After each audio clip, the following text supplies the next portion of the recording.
ನೋಡು, ಯಾವುದೋ ಫೋನ್ ಬರ್ತಾ ಇದೆ ನಿನಗೆ. ಹಲೋ. ಹಾ ಮೀರಾ. ಯಾ, ಕಂಗ್ರ್ಯಾಚುಲೇಷನ್ಸ್. ಗೃಹ ಪ್ರವೇಶ ಅಲ್ವಾ? ಯಾ. ಅಯ್ಯೋ, ಹಿಂದಿನ ದಿನ ಎಲ್ಲ ಬರೋಕ್ಕಾಗಲ್ಲ ಕಣೆ ನಾನು. ಯಾಕೆಂದ್ರೆ ನಮ್ಮ ಮನೆಯವರು ರಿಟೈರ್ಡ್ ಆಗ್ಬಿಟ್ಟಿದ್ದಾರೆ ಕಣೆ. ಮನೇಲೇ ಇರ್ತಾರೆ, 3 ಹೊತ್ತು ಉತ್ಸವ ಮೂರ್ತಿ ತರ ಮನೇಲೇ ಇರ್ತಾರೆ ಕಣೆ. ಎಲ್ಲೂ ಹೋಗಲ್ಲ ಗೊತ್ತಾ, ಏನು ಮಾಡಲ್ಲ.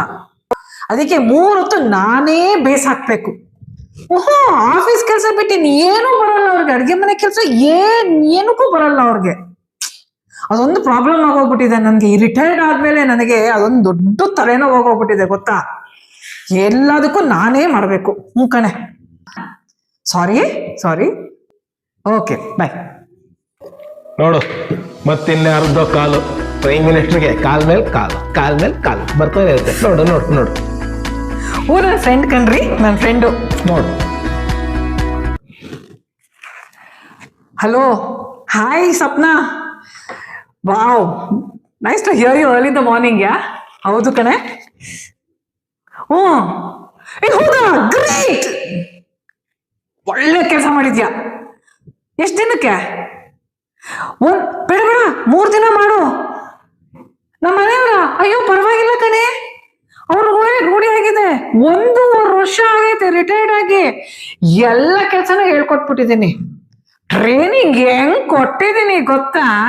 ಹುಳಿ ಹಚ್ತಾರೆ, ಮತ್ತೆ ಕಾಯಿ ತುರಿತಾರೆ, ಚಪಾತಿ ಹಿಟ್ಟು ಕಲಿಸ್ತಾರೆ, ರಸಂ ಮಾಡ್ಕೋತಾರೆ, ಸಾಂಬಾರ್ ಮಾಡ್ಕೋತಾರೆ. ಎಲ್ಲ ಮನೆಯಲ್ಲಿ ಅಚ್ಚುಕಟ್ಟಾಗಿ ಮಾಡ್ತಾರೆ ಗೊತ್ತಾ. ಈಗ ಎಲ್ರು ಅಂತಲ್ಲ ಕಣೆ, ಅವ್ರು ಪಾಪ ಈಸ್ ರಿಯಲಿ ವೆರಿ ನೈಸ್ ಗೊತ್ತಾ ಕಣೆ. ಚೆನ್ನಾಗಿ ಮಾಡ್ತಾರೆ, ಎಲ್ಲ ಕೆಲಸನೂ ಚೆನ್ನಾಗಿ ಮಾಡ್ತಾರೆ ಈಗ ಮನೇಲಿ. ಅಷ್ಟು ಚೆನ್ನಾಗಿ ಟ್ರೈನಿಂಗ್ ಕೊಟ್ಟಿದ್ದೀನಿ ಗೊತ್ತಾ. ಹ್ಞೂ ಕಣೆ, ಬಾಯ್.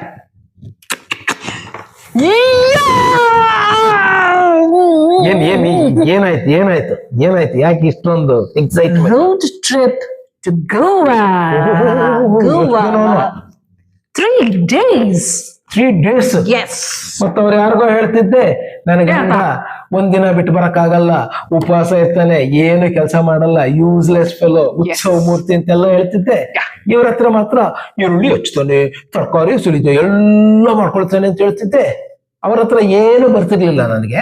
ಇವ್ರ ಹತ್ರ ಎಲ್ಲ ಕಲ್ತ್ಬಿಟ್ಟೆ. ಅದಂಗ ಅದು ಬೇರೆ, ಇದು ಬೇರೆ. ನಿಮ್ಗೆ ಅರ್ಥವೇ ಆಗಲ್ಲ, ಸುಮ್ಮನಿರ್ರಿ ನೀವು. ಅದು ಬೇರೆ, ಅದು ಬೇರೆ. ಹೌದು, ನನಗೆ ಅರ್ಥ ಆಗಲ್ಲ. ಬಾಯಿ ಮುಚ್ಕೊಂಡು ಕೂತ್ಕೋಬೇಕು. ಸುಮ್ಮನಿರ್ರಿ.